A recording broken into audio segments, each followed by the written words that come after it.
सचिन झवर की दूसरी पुस्तक और भी शुभ दिन का विमोचन। पुस्तक से आने वाला रेवेन्यू चैरिटी के काम आएगा।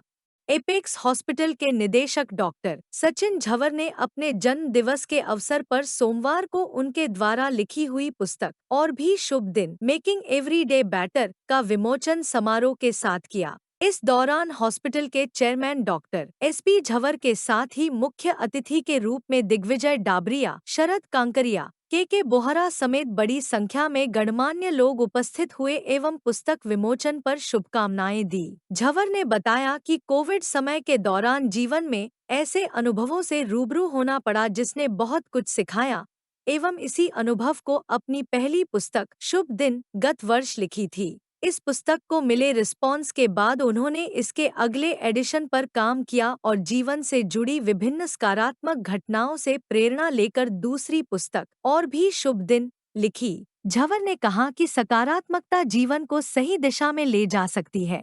इसी सोच के साथ इस पुस्तक में जीवन जीने की कला और सही समय पर सही निर्णय लेने की दिशा में लिखा गया है। उन्होंने बताया कि पुस्तक से आने वाला समस्त रेवेन्यू मेडिकल सेक्टर में चैरिटी की जाएगी।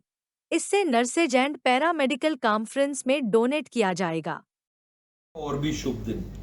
तो ये स्टोरी चालू हुई थी कोविड के दौरान, जब बहुत ज़्यादा मिलने मिलाने का नहीं था लोगों से। तो बेसिकली एक ब्लॉग के रूप में एक आर्टिकल्स कुछ लिखने चालू करे। तो पिछले साल भी इसका फर्स्ट वर्जन था, शुभ दिन, वो आया था 8th को, आज ही के दिन।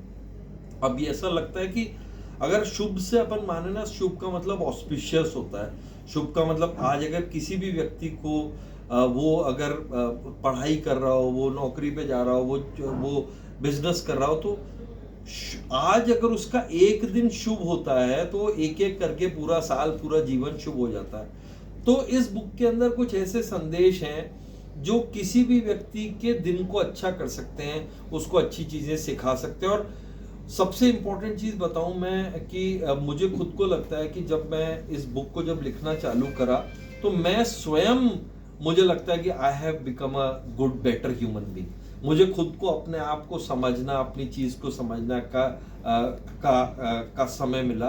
तो ये 200 पन्ने की किताब है। इसमें एक एक 1.5 पन्ने के आर्टिकल्स हैं।